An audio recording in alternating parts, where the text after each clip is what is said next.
has promised us through his word that the prayers of the righteous availeth much.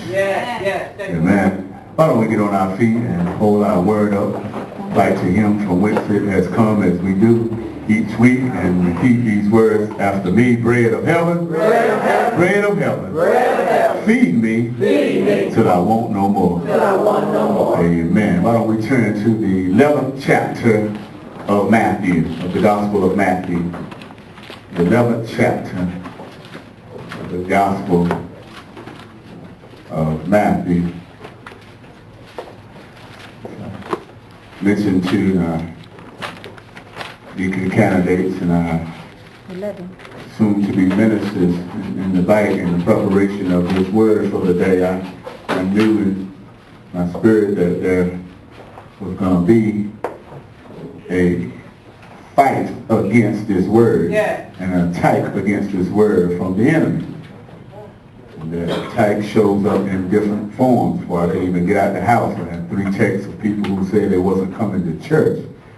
One text earlier even in the week that they weren't coming to church. And I can imagine that some of you probably fought your way to get here this morning.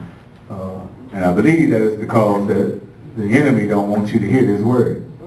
And so I need you to pray with me that this word comes out as it was intended. Because you have to understand that now, after our 3 years of celebration, and we are moving forth in the way that God would have us to go. And some of you might have attached even to that prophecy that came forth that say we get ready to get in the fast lane, and so many words, and move forth in a hurry. But you need to understand that with every blessing comes a bigger attack. And we won't get this easily. that Satan will come against us in ways that you've never seen or even imagined before. And so I want you, and I want us, and I want me to be ready for what Satan has for us. And so we're going to begin to deal with some issues in the next few weeks that allow us to understand the intensity of what we are about to go into and to walk into. So we look at this Matthew, the 11th chapter, at this powerful word concerning John the Baptist. Y'all remember John the Baptist, the one who they call him the crazy man, the one who came before Jesus and let folk know that Jesus was coming. It's as if like I walked around now dressed all crazy, looking all crazy, talking about Jesus coming, and somebody would say, could you go to Central Regional Hospital? Somebody take that man and lock him up. And I can expect that people probably thought the same about John the Baptist during that time and as he came forth. But as we look in the beginning of this 11th chapter, what we find is that John the Baptist has been locked up now in prison because of his witness about Jesus. Yes. Let's just tune in and see what John the Baptist is dealing with at this time. The 11th chapter of Matthew, if you have it, say amen. Amen. If you don't, say wait. Yeah, I was going to worry if you didn't have Matthew. And Jesus had finished instructing his 12 disciples. He went on from there to teach and preach in the towns of Galilee. When John, check this out, John, heard in prison what Christ was doing, he sent his disciples to ask him, are you the one who was to come, or should we expect someone else? Jesus replied, listen now, go back and report to John what you hear and see. Yeah. The blind receive sight.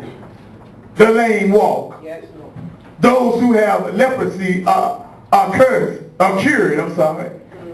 The deaf hear. The dead are raised. Amen. And the good news is preached to the poor. Blessed is the man who does not fall away on account of me. As John's disciples were leaving, I guess going back and carrying that word, Jesus began to speak to the crowd about John. What did you go out in the desert to see? He asked. A reed swayed by the wind? If not, what did you go out to see? A man dressed in fine clothes? No, those who wear fine clothes are in king's palaces. Then what did you go out to see? A prophet? Yes, I tell you, and more than a prophet. This is the one about whom it is written, I will send my messenger ahead of you, who will prepare your way before you. Amen. I tell you the truth, Jesus says. Among those born of women, there has not risen anyone greater than John the Baptist. Amen. Yet, somebody say yet. Yes. He who is least in the kingdom of heaven is greater than he. Hallelujah. From the days of John the Baptist until now. From the days of John Baptist until when? Now. The kingdom of heaven has been forcefully advancing, and forceful men lay hold of it. Amen. For all the prophets and the law prophesied unto John. Amen. And if you are willing to accept it, he is the Elijah who was to come.